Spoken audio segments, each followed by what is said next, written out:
Ah, long addition. Welcome to CS302, assignment 3. And you didn't read this PDF incorrectly. This is going to be long addition, something you might have learned back in second grade. So later in the video, I'll discuss a little bit of how you would code this, but the idea is pretty simple. You have two numbers and you line up their the digits according to their place values, and you add them up from right to left. You maintain the carryovers and so forth. So I'll have to explain that in so much detail. And the reason why we're doing it like this, or thinking about long addition, is okay, in C++ you have this addition operator, which is really, it works just correctly, it works fine. The problem is that in C++ you have different data types like integers, unsigned int, unsigned long, and so forth. And the problem is that those have a limit for how big numbers actually can be. So we're going to actually store these numbers into a vector where each position vector will be a place value, and then the actual number stored will be the digit of that number in the place value. So that's going to be the idea. And just to make things a bit more interesting, we're going to be doing this in parallel. So let's go ahead and just first talk about how you want to think of long addition in C++, and then we'll go over how to work out the parallel algorithm for this problem. Let's get to it. Okay, so there is an actual example written out on the PDF, but I'm going to pick a different example right here for this video. So of course, if you do want to just read that example in the PDF, you're more than welcome to, but I'll pick a different one here for the video. So suppose for your program, you're going to be reading in two numbers. So here's your first number and second number. So right now, these are both going to be 8-digit numbers. So let's just pretend for right now that we can't store this into an unsigned long. So the simplest way to do this is you want to read this as a string, and you want to populate a vector. So this vector I have as num1, that's going to just be a vector of int or a vector of short if you want. I believe short uses up less number of memory, because really each of these elements in this vector will be a single digit. So why use up 4 bytes? I believe a short has 1 byte of memory, so we save some space by doing it like that. But what you can do, read this entire thing as a string, and then take each character of the string, convert it into a digit, which is fairly simple. I mean, if I take the character 8 minus the character 0, it's going to give me the integer 8. So of course, you can one by one get each character, convert it into an integer, and then just simply push back one by one to populate and create this first vector, num1. And likewise, same thing for the second number from the input. So you're going to read in two numbers from standard input as a string, and simply just break apart each character, convert it into into integer, or a VIN type, or short, whatever, and then you just simply push back one by one into your vector. So you have these. So of course you can define these vectors globally, because you are going to be passing them into your thread functions, and it's going to be kind of a shared variable in a sense. So you can of course pass a reference or an address of the vector object into a function, but I would just suggest make it into a global variable, and then you can easily access them in your thread functions. Now your sum vector can also be global as well. And if you're adding two numbers that are both 8 digits, the result is also going to be an 8-digit number. It could be a 9-digit number if there is one more carryover at the very end. Like in this case right here, for this number, when I add up the 8 and the 3, I get 11. So that 1 is going to be sort of appended to the front of your number. Now, of course, with vectors, it's not going to be a problem. You just do a push front, I believe. You can insert one to the front. But for doing long addition, just to kind of, in case if you're wondering how long addition works in C++, if you have these two numbers set up like this, all you have to do is you start a counter at size -1. You can access, so index 7 is your size -1. You add 1 and 0 to get 1. A carryover would be 0 in this case, right? Then we add these two numbers up like this to give us 5 plus 0, so you have 5.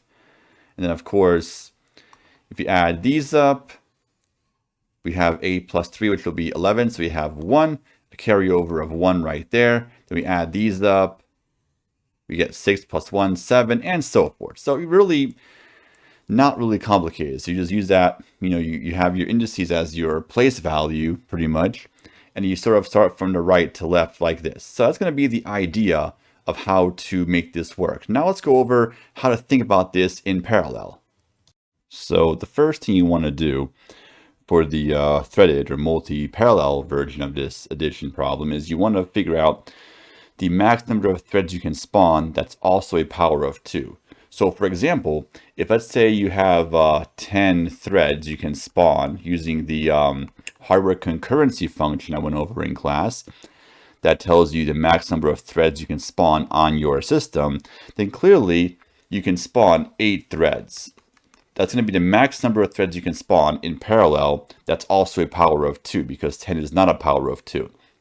So for the input, you can assume that the amount of numbers you're going to have will be always a power of 2 number of digits. So you're going to have either 8 digits, 16 digits, 32, 64, 128, all powers of 2. And you're going to spawn a power of 2 number of threads. And the purpose is because that way it's very simple to split up the work. So let's suppose, for example, let's say we do hardware concurrency, we can only spawn 6 threads concurrently for some reason. Let's say we have a very bizarre processor, we can spawn 6 threads.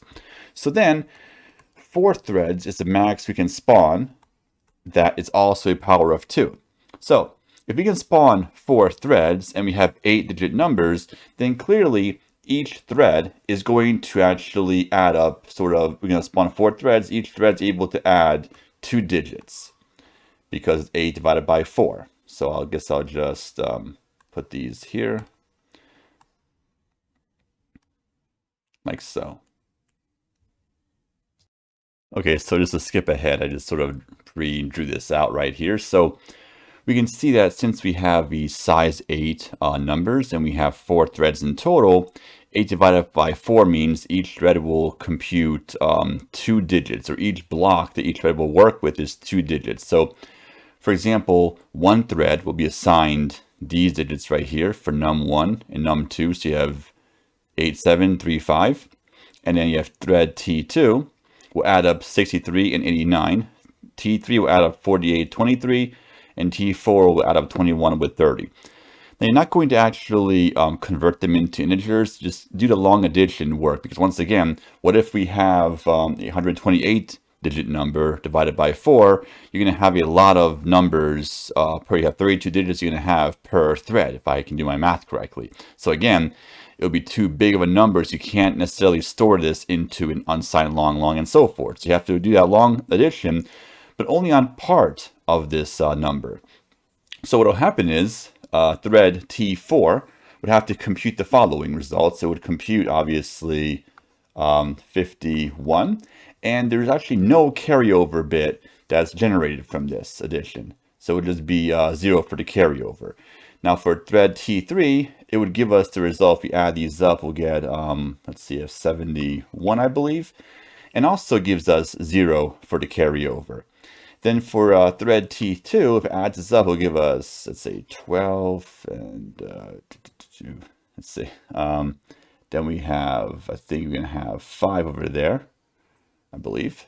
And we have a carryover of 1. So let me just make sure I can add correctly. So you have 12, carry over to 1, so 4, 5. Okay, so that's correct. So then the result here will be 52, and you carry over the 1. And then for the blue thread, we end up getting 12, and then let's see, 12, and then we have 12 for there, carryover of 1.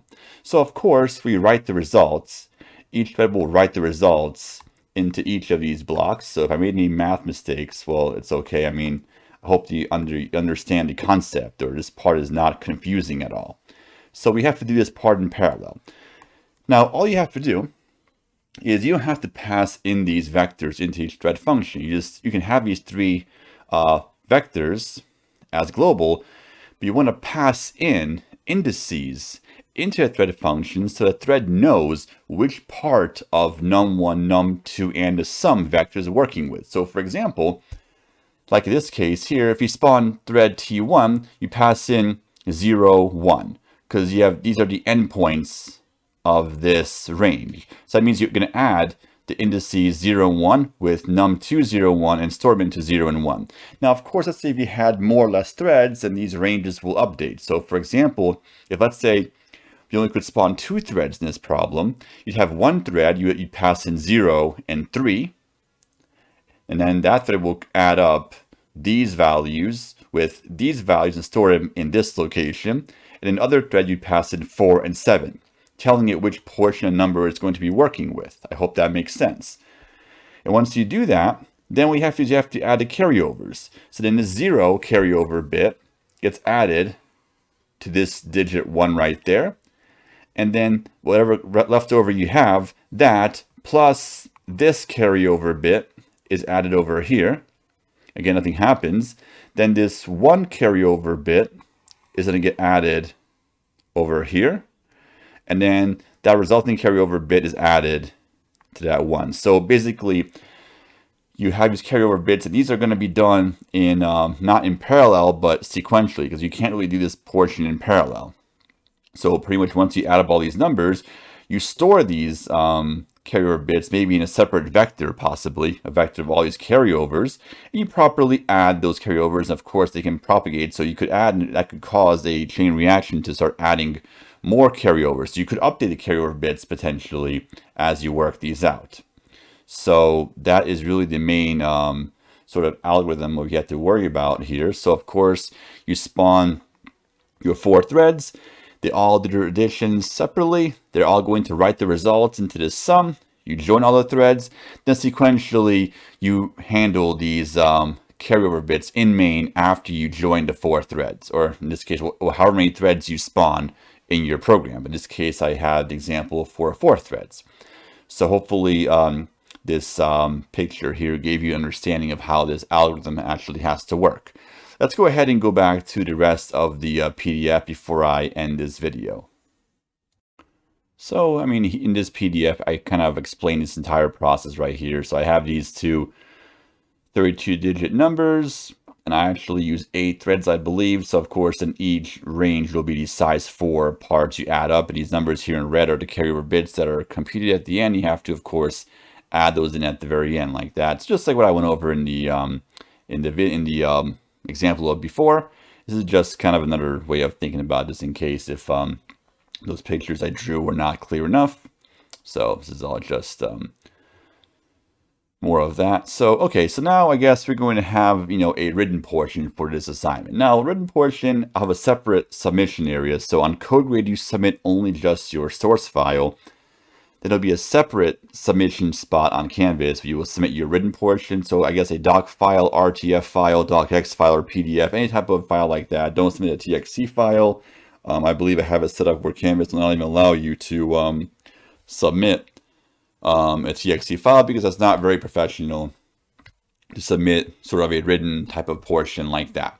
So you want to answer the following questions right here. So pretty much, suppose if you had n number of n digits, and you had n threads actually, and there was actually no, there was no carryover. What's a runtime you'd have? So remember, each thread runs in parallel. So I guess that's really the hint for that. So what will be the runtime actually to compute this if, let's say, each thread was assigned 1 digit only and there's no carryovers done? Now, what if you had, for question 2, what if you actually had a part where, let's say, you had a carryover that had to get added all the way throughout the number? Let's say you had a carryover bit that happened in the rightmost position, and you had to add that all the way over to the leftmost position. Well, it's a runtime in that case. Does it affect the runtime if that actually happens? And then for the third part, so in this program that we have, which parts cannot be done in parallel? So, I mean, I think it's pretty straightforward, but which parts cannot be done? Explain why it cannot be done in parallel. So just which parts of your parallel algorithm can you not do in parallel is the idea. So, okay, so you can, of course, read through that. So specifications, yeah, of course, as always, document your codes. Any of your thread functions you write, make sure you have nice block comments for those, and of course, put that header comment in your main, just like you have to do for this class if you've done for your previous classes. I'm gonna get rid of this actually here. So this is actually not what I'm doing for this assignment. So this bullet here is actually incorrect. So this is probably from an older PDF. So I guess, I'll fix this before I upload this to Canvas, but you want to make sure you use the thread library to run this big number adder program, not the break sort algorithm. So different assignment, obviously.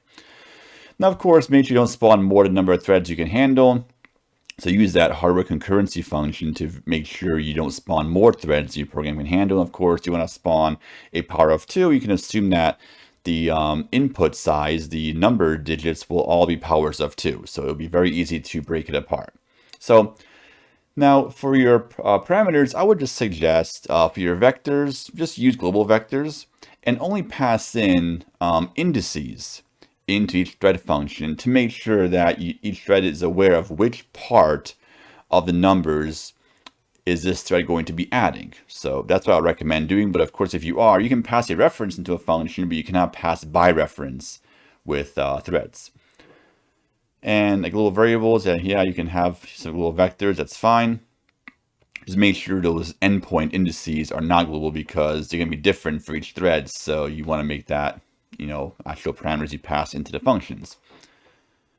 And the last one here is, okay, so here's a big one. So if you are going to use the remote server to compile your code, so I believe we have Bobby and Sally from before, but I think those servers are gone now. So now we have turing.cs.unlv.edu. If you do use that, well, I would say don't, because the problem is that that server, I don't know if it's able to handle if threads are sort of running forever. So I believe Cardiac, this server, is able to handle the problem. If, let's say, if your threads run forever, Cardiac will be able to sort of stop those threads from running. So use Cardiac if you are going to use a school server. So there's that.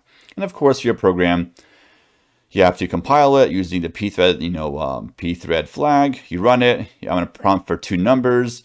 You read these both in as strings. You add them up, and then you compute the result. You output the result right here in main. And I have another case. Here's an extremely crazy edge case version. Notice they're adding this big number, all these 9s, and plus that 1. And that's going to cause that 1 to propagate throughout the entire, number. So, of course, it's an edge case. And there are other edge cases. There are not other edge cases, sorry. There are other inputs I'll test with, but those are just very generic. So I have one that's a 32-digit number. I'm also going to be testing with the 128-digit numbers as well. Now, your program should be able to easily scale itself. So of course, make sure you compute the amount of threads your system can run and then divide it by the number sizes so you know the range of each thread. So it's easily can be scaled to any system, to any processor, depending on how many threads you can run in parallel. So anyway, just that. And of course, upload your submission to CodeGrade. So of course, your source code to CodeGrade. I have a separate link for the write-up portion on Canvas. You submit like a doc file, docx, PDF file to a separate link, and that's going to be 100 points for the source code and plus 20 points for written portions, 120 points right there. And that's about it. So I guess I hope this video did help you, and I guess till next time, and happy coding.